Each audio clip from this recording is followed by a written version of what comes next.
For this lesson today, we're going to get into some furnace maintenance and troubleshooting. Now, when it comes to doing an annual maintenance, this is usually done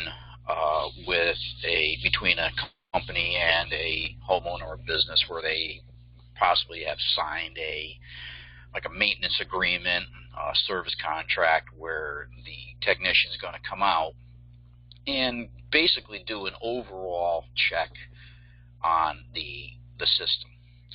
Now, when they go out, what we're really doing is checking the operation. We're going to be checking the safeties. We're going to be checking the overall characteristics of the furnace, its performance. We're going to watch it light. We're going to go through an entire cycle and try to do any sort of preventative maintenance to it to try to prevent it from breaking down, in the middle of winter and leaving these people with no heat. When we are doing preventative maintenances, it's always good practice to always shut the power off. Obviously, it's for most of your protection, and it's also to protect the equipment.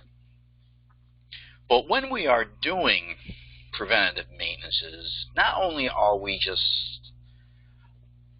turning the furnace on, watching it burn, doing things, we're actually going over the equipment. And we should be looking for problems. We want to make sure that our fresh air grills, louvers, anything like that is open and unobstructed, so that we can provide the correct combustion air to our burners. This is highly important, especially when you have working with high efficiency furnaces, 95% furnaces. You will always see that you have two pipes connecting to it. One is your fresh air intake, the other one is actually your flue pipe or your exhaust. It's good practice to go out and make sure that both of those pipes are clear. There's no bees' nests, birds' nests, anything in there that's going to obstruct the flow of air and flue gases in and out of that furnace. We want to definitely make sure that the flue pipe is inspected for rust, dirt, signs of water damage. Signs of water damage means that the flue gases are actually getting too cold and condensing inside the flue pipe, which can lead to a lot of issues. We want to make sure that the flue pipe is not damaged or disconnected in any way. We want to make sure that it's intact. We also want to make sure that the burners are inspected for rust, dirt, or have any signs of water. Anything of that nature means that we have a combustion problem. Rust usually just means it's just dirty. We can just kind of just vacuum it out, clean it up. But you're definitely going to want to look into why you have these problems. Furnace compartments should also be inspected for the same thing. You want to make sure that there's little rust, dirt. You want no signs of water. You're going to look for any sort of burned or damaged wires or components. If you see anything like that, that should give you an indication that you have maybe a possible rollout condition going on. You may have a flashback going on. Something is causing the wires to get burned, possibly overheating maybe. Your blower door access panels should be in place. You should also make sure that they have a proper seal between the return air and the room in which the furnace is installed. We really don't want to be mixing air. We just want the conditioned air that we're trying to heat up pass through the furnace. So you need to make sure that the gaskets around the doors are in good condition, that they seal properly, so on and so forth. Your return air ducts and supply air ducts must be installed and attached to the furnace correctly. If they're not installed correctly or damaged, you may want to try to repair them so that they do sit on the furnace correctly. You may have to drive new screws into the furnace doors to hold them on securely. You're definitely going to want to make sure that there are no disconnected, broken, or any air gaps that are around your return air or supply air ducts. We want to make sure that the ductwork is intact. Metal ductwork is usually, sheet metal is usually pretty good. If you're dealing with fiberglass or fiberboard type ductwork, that stuff has the tendency to fall apart because it's just basically nothing more than fiberglass that's just taped together and stapled. But you're going to want to make sure that the ductwork is intact and not falling apart. And if there are any disconnected portions, broken, or any sort of air gaps, you're going to want to repair that stuff. When the system is operating and on, you're going to want to do a performance of the furnace. You're going to check the venting system, make sure that it's all working correctly. You're going to do a combustion efficiency test to make sure that you're burning correctly. Your flue gases should also be analyzed and compared to the furnace specifications to make sure that you are getting the correct amount of combustion air, you have the correct readings that you should be getting for that particular type of unit. Once we're done with that maintenance, we should have taken note of things that have happened, especially any new or unfamiliar sounds when the furnace is running.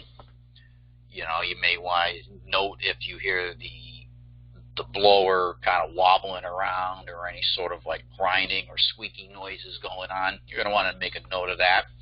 Any unusual odors, that is a question that you should ask a homeowner or business owner when you're doing the maintenance. Have you noticed anything unusual, any unusual odors during the furnace operation?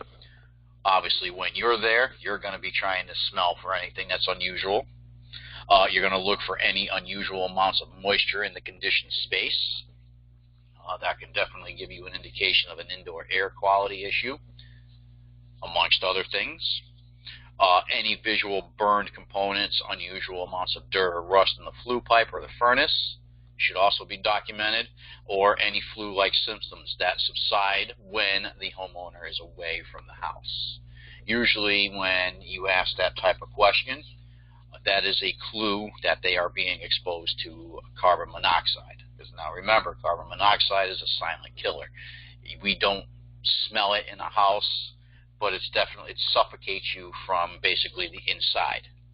Now when that person leaves and goes to the outdoors, they're getting fresh air, so their body's now gaining the oxygen that they need. So when that does, they may have a tendency of maybe just not feeling good, feel like they're coming down with the flu or something like that. So it's kind of good to maybe ask them specific questions when you're doing a maintenance. Now when it comes to troubleshooting a furnace, you should always have your tools with you when you come to any sort of service call or maintenance. But you definitely should have a digital manometer with you. You're going to use that digital manometer to not only take gas pressure readings of your inlet and manifold pressures at your gas valve, but you can also use it to take pressure readings, static pressure readings on your ductwork to make sure that you are moving the correct amount of air through the ductwork so that you are actually achieving the correct comfort levels throughout the house. You're also definitely going to need your multimeter. Your multimeter should be able to function and take a microamp reading of your flame sensors to take a flame rectification reading. You're going to need a thermometer to take return air and supply air temperatures to make sure that you are achieving the correct delta T or temperature difference between your supply and your return air. That gives you an indication of whether or not your blower is running at the correct speed or it needs to be slowed down or sped up. You're going to use a snake or a CO2 gun to clean out any sort of drain lines, condensate lines that might be attached to that furnace, especially if you're dealing with, again, a high efficiency condensing furnace. It's good practice to make sure that all your drain lines are clear. You're going to want to make sure that they are properly pitched and flowing correctly. You're going to use an inspection mirror. An inspection mirror is good to kind of get into the heat exchanger into each one of your tubes to see if you have any obstructions inside the heat exchanger. Sometimes using an inspection mirror, you may actually see or find a crack or a deformity in the inspection mirror. And obviously you're going to use a combustion analyzer to see how the furnace is actually functioning once it's fired. This is what a drain line CO2 gun looks like. It's called a gallo gun. It comes with the gun and with the cartridges, or you may purchase them separately, but these are a good tool to have in your tool bag when you're doing not only gas, high efficiency condensing furnaces, but also for air conditioning when you are blowing out condensing lines, condensate lines on a lot of your air conditioning.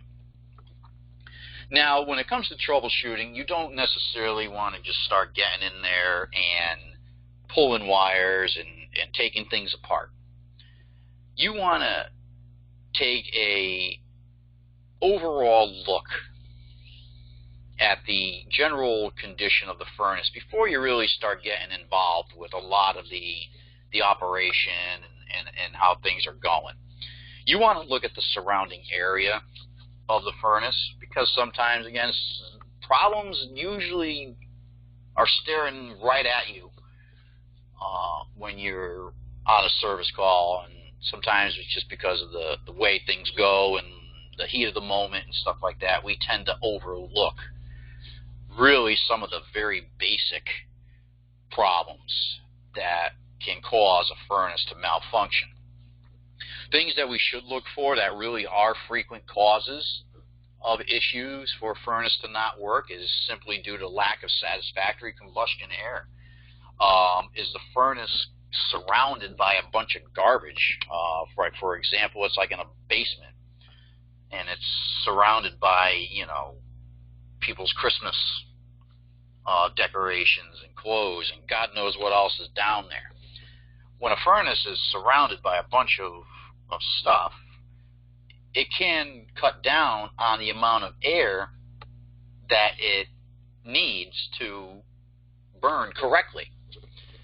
So sometimes we have to make those recommendations to a homeowner to move things further away from a furnace. We may have to make the recommendations to bring in outside air into the home. May have to install an outside air intake damper or something like that to help support combustion. Improperly sized or installed vents. Depends on who put it in. You know, some people do it themselves. Sometimes there's some hack companies out there that put it in and they just do it incorrectly. So it's always good to look at your manufacturer's literature to see what they recommend for your length of flue pipe and vents and what size vent is needed for that particular application. You're going to want to definitely look at the air filter. There's a lot of things that goes wrong in a furnace is simply the lack of air. You're going to want to make sure that the filter is clean. If it's a washable one, you're just going to take it outside and hit it with a hose, clean it off, put it back in. If it's a replaceable one, you're just going to put in with the correct size.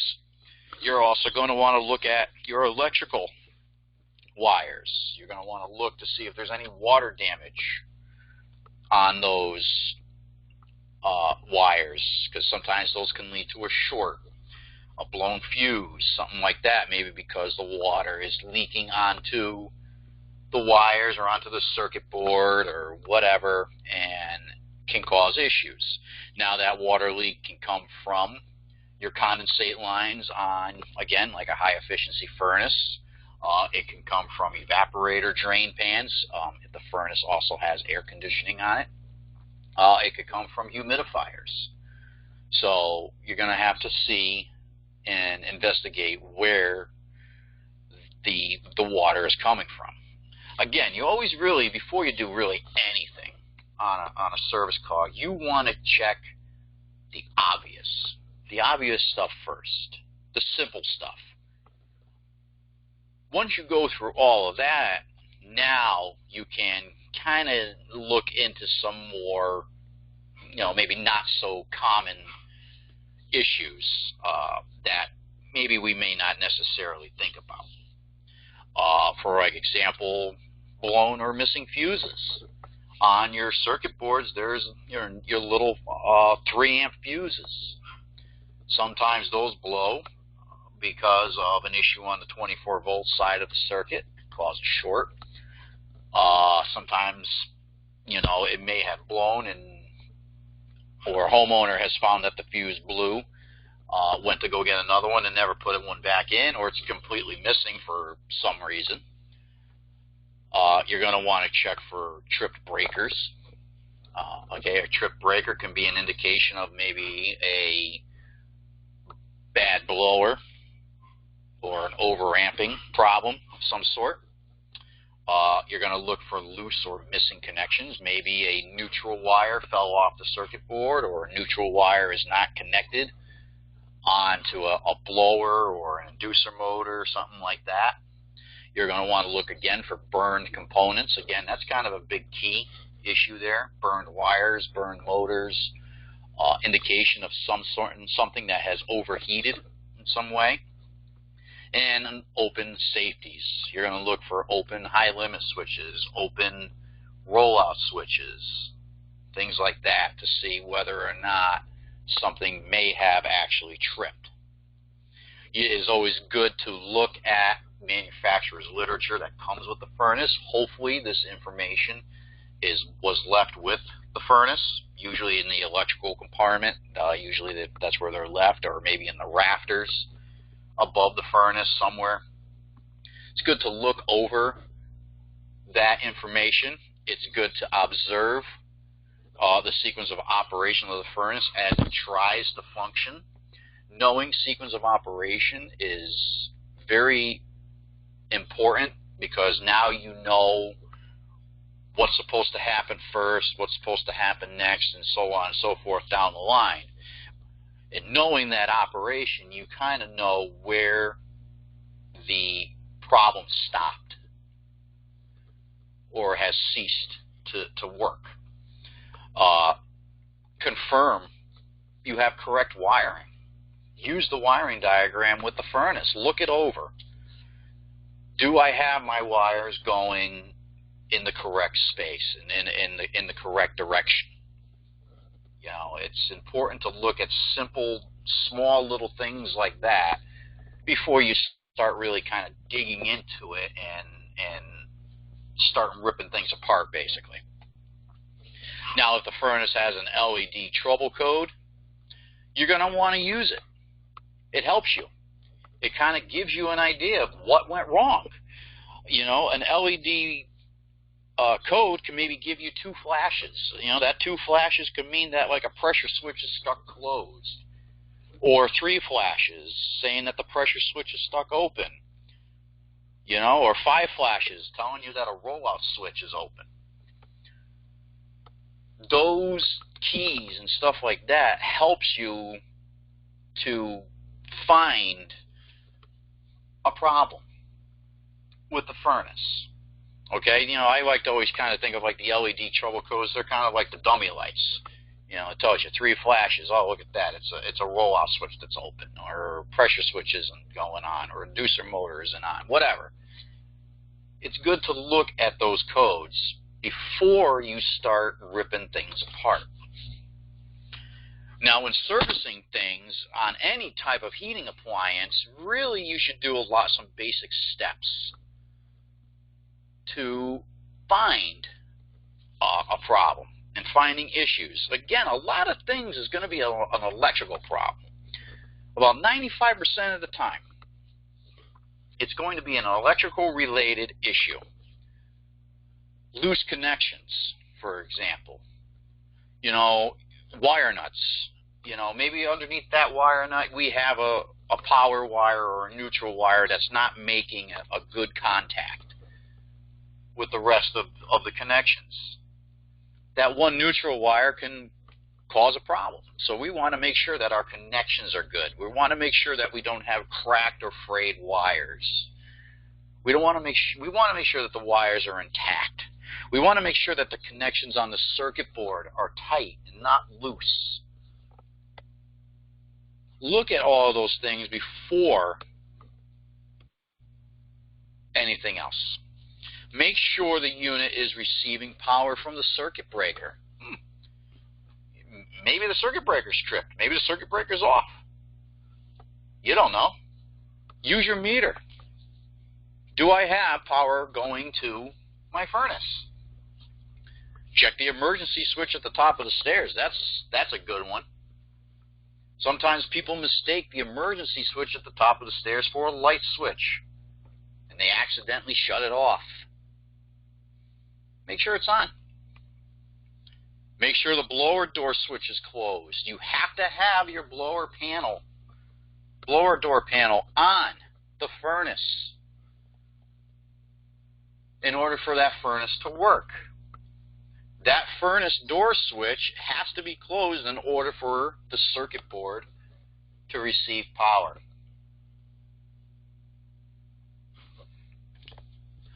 If you're working on standing pilot furnaces, you have to make sure that the pilot is lit. Check the air filter. If it's a belt-driven blower, make sure you check the belt. Is it broken? Is it cracked? Is it loose? Are the pulleys out of alignment? If so, make the adjustments. Adjust the belt tension. Adjust the pulleys. Replace the pulleys if you have to, if they're no good. Usually when you're looking at a pulley, the pulley should be nice and smooth on the inside where the belt sits. If you run your fingers through the pulley and you feel kind of like grooves or kind of like it's like, out of alignment or what have you, usually that pulley is no good. Just replace it. Take it off, get a new one.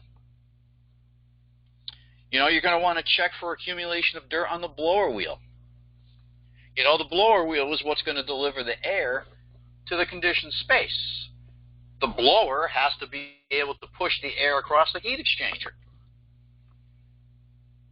which can affect your temperature difference between your supply and your return. Maybe you're just not moving enough air across the furnace, which could cause a high limit switch to pop. If you went back to the LED code and it said, hey, a high limit switch was open, maybe the reason why the high limit switch opened is because the blower is dirty. Take those blowers out. Clean them. Usually it's good practice to have a small little air compressor on your van that you can maybe plug in, run an extension cord somewhere, plug it in, and blow out the blower wheel. Blow off the blower itself. Clean it up. And then put it back in. Okay? Make sure the thermostat's calling. That's a good one. How come it's not working? Oh, thermostat's not calling for heat. Check it. Is it? Is it not? If it is, and your thermostat between R and W is reading 24 volts, or at least the display is saying that it's calling for heat, but you go across R and W and you're reading 24 volts, no, thermostat's not calling for heat. Thermostat's bad. Replace it. Observe your burner on startup. Check the operation. What does it look like? How did it sound when it started up? Was it smooth? Was it rough? Did it roll out at you? Did it have like a delayed ignition? All keys are all type of stuff like that that we should look at when we're doing a troubleshooting service call. Notice when the blower starts up. How did it sound? Did it sound rough? Did it sound like it struggled when it started up? If it sounds like it struggled, maybe the capacitor is weak. Check it.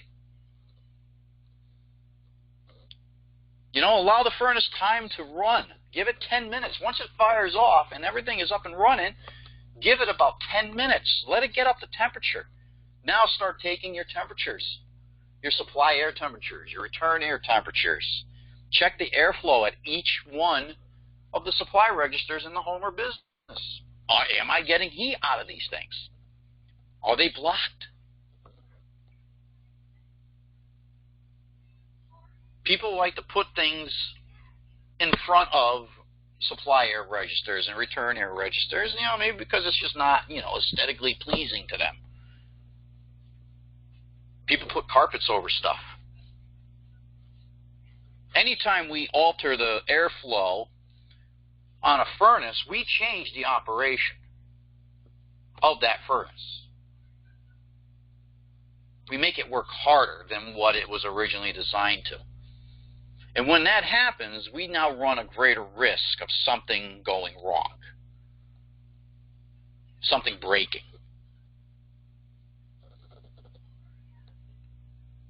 So you got to really look at a.